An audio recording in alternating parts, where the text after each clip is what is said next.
आज पंचतंत्र की जो कहानी मैं आपको सुना रही हूँ उसका नाम है शत्रु को दिमाग से पराजित करो। ठीक है। किसी स्थान पर एक बहुत बड़ा बरगद का पेड़ था। इस पेड़ के घोंसले में एक कौवा और कौवी निवास करते थे। दोनों पति पत्नी में बहुत प्यार था। इस प्रकार उनका जीवन यापन हो रहा था। कौवी जब भी घोंसले पे अंडे देती थी, एक काला सर्प वृक्ष की जड़ से बिना बने बिल से निकलकर उन अंडों को खा जाता था। दोनों पति पत्नी सांप से बहुत परेशान थे। दोनों का मन बहुत दुखी था। आखिर औलाद का दुख किसे नहीं होता। कौवे का एक मित्र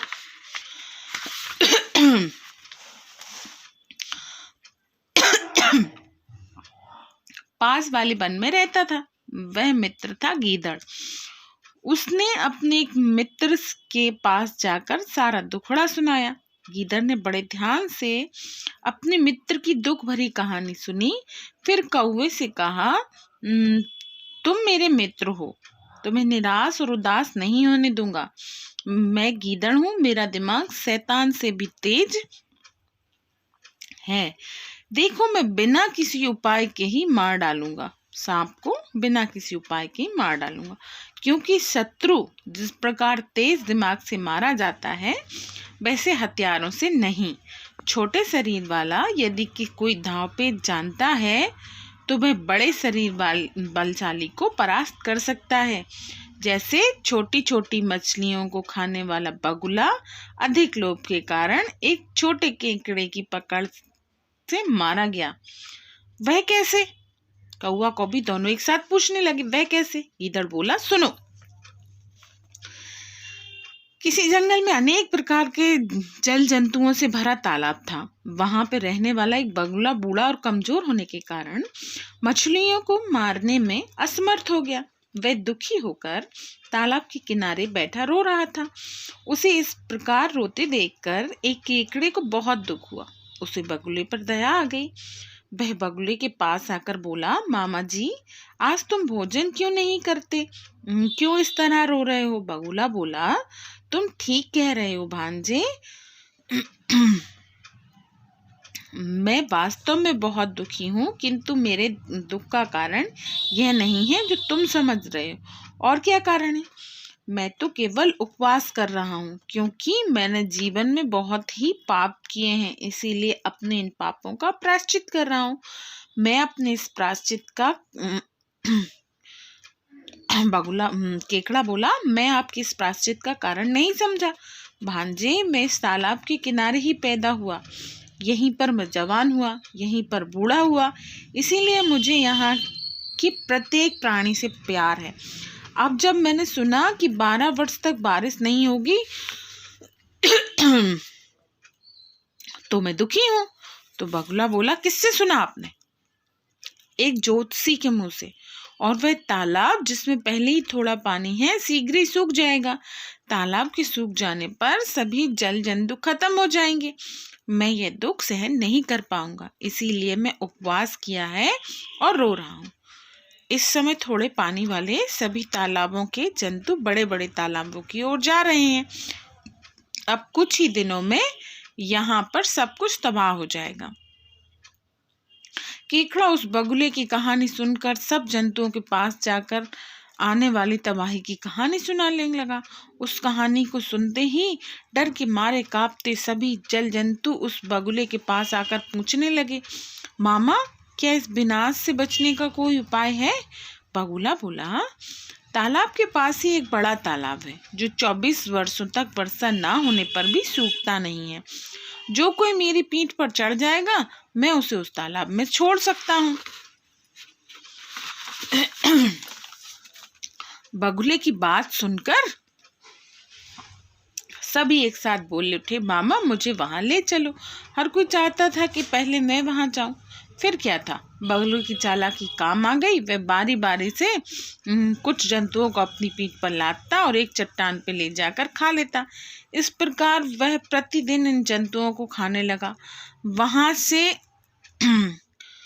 आकर दूसरे जंतुओं की झूठी कहानी कर सुना देता। बेचारे जीव जंतुओं को लगता मालूम है धीरे धीरे उनके साथी, उनको मालूम ही नहीं था कि उनके साथी बगुला खा रहा है। केकड़ा बेचारा रोज ही बगुले से कहता मुझे भी उस तालाब में छोड़ा, मगर हर बार बगुला कोई ना कोई बहाना बनाकर टाल देता और मछलियों को अपने साथ ले जाता। एक दिन केकड़े ने बगुले से पूछ लिया, मामा जी आप मुझसे सबसे ज्यादा प्यार करते हैं, लेकिन इस दर्दनाक मौत से बचाने के लिए मुझे यहाँ से निकाल क्यों नहीं ले जाते। बगुला केकड़े की बात सुनकर सोचने लगा कि रोज रोज मछलियां खाकर वह ऊब गया है, केकड़े को खाने से जरा मुंह का जायका बदल जाएगा। यही सोचकर उस बगुले ने केकड़े से कहा, चलो भांजे, आज तुम्हें मेरे साथ चलो, आज तुम्हें मैं किनारे लगाकर आता हूँ। बस उस केकड़े को अपनी पीठ पर बिठाकर पहाड़ की ओर चल पड़ा। केकड़े बेचारे को क्या पता था कि उसके साथ कैसा छल हो रहा है। देखते ही देखते वे दोनों पहाड़ी पर जा पहुंचे। मामा जी अभी मैं तालाब कितनी दूर है, मेरे बोझ से आप थक गए होंगे। बगुला हंसा, उसे मालूम था यह मंदबुद्धि केकड़ा इस पहाड़ी पर मेरा कुछ नहीं बिगाड़ सकता, अब इससे डरने की क्या जरूरत। उसने अपनी सेकी बगाड़ते हुए कहा, भांजे उस तालाब को अब भूल जा, उस तालाब की कहानी तो मैंने तुम लोगों को बेवकूफ बनाने के लिए गढ़ी थी। मैं तो अपना शिकार करता हूँ, सीधे ढंग से शिकार तो मुझे मिलता नहीं था, इसलिए मैंने ये मार्ग चुना। केकड़ा बड़ा बुद्धिमान था, उसे बगुले की चालाकी का पता लग गया। वह जोर से चीखा, मेरे मामा, यह कहते हुए बगुले के गले से चिपक गया। साथ ही उसने अपने दोनों दांत बगुले की गर्दन पर जोर से गड़ा दिए।